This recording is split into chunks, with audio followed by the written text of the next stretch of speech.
Project Protect. This is your monthly video series from us here at Low Country AIDS Services, designed to give you all the information you need about sexual health and safer sex practices. My name's Adam. I'm the Prevention Program Manager here at Low Country AIDS Services. And so last month we talked a little bit about the toolkit of safer sex practices, and one of those was communication. And so today we're going to talk a little bit about some strategies for how you can talk to your partner about safer sex, because it can be a little uncomfortable. So when it comes to talking to your partner or any potential partner about safer sex and about your status, there are a couple ground rules that I would suggest that you follow. The first is to be honest. Second, be confident. And the third, be clear. And the fourth, be judgmental. And the reason these are really important is that you want to get the information across to your partner honestly so that they know everything that they need to know. And you want to be clear about what you need. And then you also want to be able to give and receive this information without judgment. Sex is already difficult to talk about, and we don't need that to kind of complicate anything that we're doing. And so the last thing that I always suggest when you're having those conversations is the Vegas rule.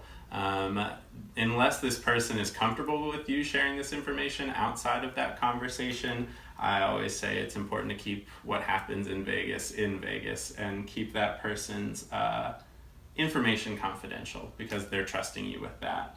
And a caveat with that being, if your needs and boundaries are incompatible, which they might be, sex may not be an option, and that's okay.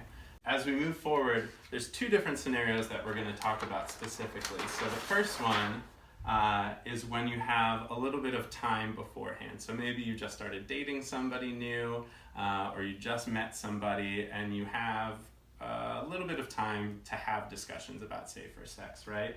And so some of the strategies that you can use when you're in a scenario like this would be to normalize discussions of sexual health, right? So to be somebody who's open and willing to talk about those things is really big.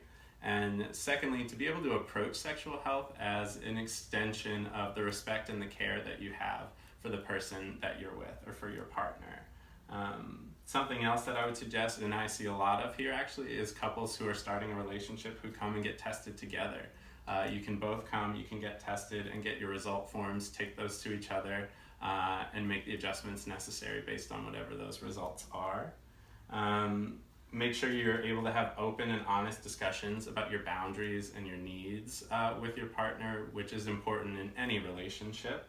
The fifth, make a plan. This one may seem a little crazy to plan sex. I think the media sort of portrays sex usually as this thing that's like spontaneous and hot and it just happens, right? But something that can be really interesting and a way to switch it up is to actually make a plan. And you can sit down with your partner and you can talk about your status. You can talk about what safer sex practices you want to employ, as well as talking about what your needs and your desires are so that you can have a really good sexual encounter. And then the last one, of course, would be take the time to educate yourselves together. Get online, look up some resources. When you come in to get tested, ask questions, get pamphlets, right? And do this work together so that you both are on the same page.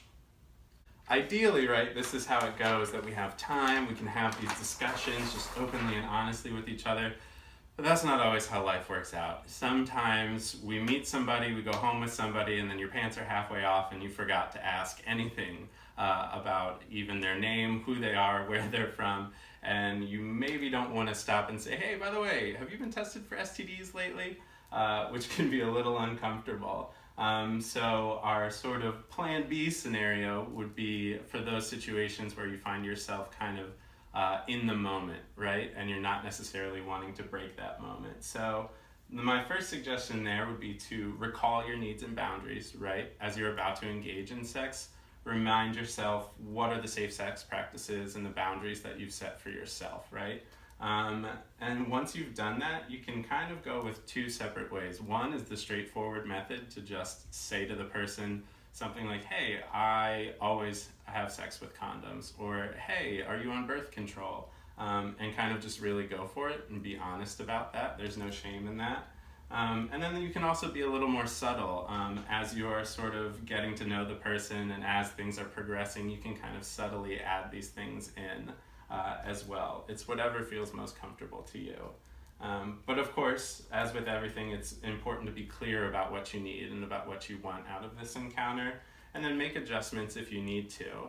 And of course, always to remember that at the end of the day, if things don't match up, if you set a boundary for yourself that that person hasn't set for themselves, and there's no compromise, then sex might not be an option, and that's okay. It's okay to walk away from that.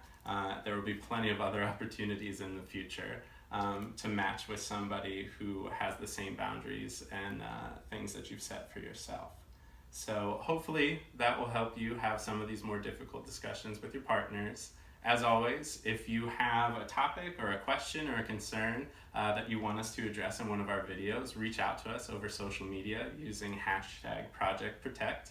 And then make sure to follow LAS on all forms of social media at Low Country AIDS Services. Thanks, you guys.